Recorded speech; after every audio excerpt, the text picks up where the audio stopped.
Welcome to Insights with Thomas Caldwell on Thursday, July the 2nd, 2026. I'd like to open with congratulations to Canada's men's soccer team on their huge win on Sunday. Hopefully they'll do the same thing on Saturday again. And happy Canada Day to everyone. Tom, yesterday was Canada's 159th birthday. So happy Canada Day. I was there at the beginning, absolutely. You were not. Stop it. Absolutely. Okay, so let's be optimistic here.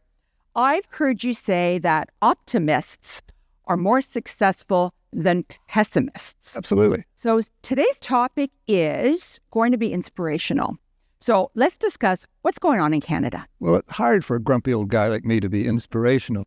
But, let's take soccer, for example. I think it's terrific. Our American cousins think they're going to win, and when they don't, they're going to claim somebody cheated on them. I mean, that's just the standard.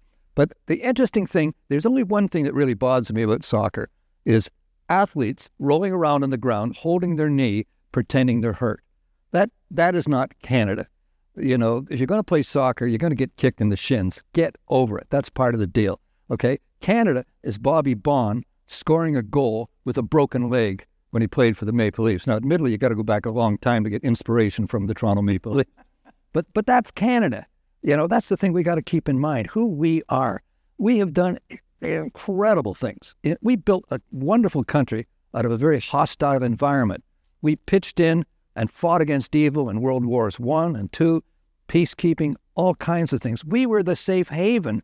If you were trying to get away from slavery in the United States, you weren't safe until you got to Canada, kind of thing. We were the steam valve where you came to. We built an incredible country that people all over the world, and we tend to forget that.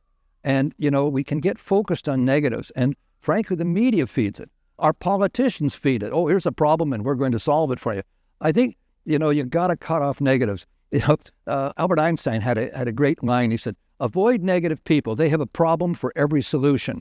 And I think the thing to keep in mind is that this is an incredible country with incredible resources. And I'm not talking about mining and oil and lumber and anything. I'm talking about the people. There's incredible people from all over the world have come here, brought talents, skills, better attitudes in many cases. And, you look at this, that if we look at Canada going forward, the possibilities here are endless. We have all the resources the world needs. We have all the possibilities the world needs. We have people that want to succeed and do well. We have a great history. And again, one of the great problems over the last several years is diminishing our history. Our history is a wonderful history, and that's the thing we have to build on. So I always keep saying, quoting Shakespeare, the problem, dear Brutus, is not in our stars, it's in us. Governments are responsible for us, but we are responsible for the governments we have and tolerating this thing. The one great thing about America will change. Winston Churchill had that great line, America will eventually do the right thing after exhausting all the other possibilities.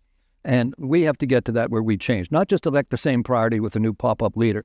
We need a whole change in our political thinking. And I think we, and particularly the young people, have to demand this, that we really capitalize on what we've got here. I look at the world through investing lenses. And, if I look at Canada and I look at what we have and what the world needs, then I think the possibilities here are endless. And there's only one possibility. It's the same as a company. It's not what you got. It's what are you going to do with what you got. And that comes down to management, and that comes down to leadership. So I'm very, very positive because, like it or not, I like to give Mr. Carney the benefit of the doubt, but at least he's doing something. I don't know what's going to come of it. I don't know whether he's going to get elected to the United Nations and just leave. I have no idea, but he's doing something positive versus 10 wasted years. So we're doing something positive. And the other thing I've noticed over my career and my life is that people won't deal with a problem until they recognize they have a problem. The wonderful news now is we know we got a problem. So what are we going to do about it? And that comes down to management. I'm optimistic. Oh, I like that. Now, you talked about investing. Let's move on to markets. Positives in the markets? I think so. Well, markets are chopping around right now. And markets always have leaders. And I look at this SpaceX, Elon Musk company that came out of gazillion-dollar financing. It'll be kind of a bellwether to what markets are doing. But the tone of markets is still positive in that interest rates in the United States are too low. So when interest rates are low, people borrow money and invest it in something else. And we have a tremendous amount of money. These financings in the States showed us how much money there is out there wanting to deploy to productive assets. And that generally means ownership of growing or visionary companies. And it also goes for countries as well. Are you visionary? Can you implement? Can you execute? Can you make things happen? Well, thank you for today's optimism. Thank you very much. And thank you all for watching. Bye for now. Go Canada.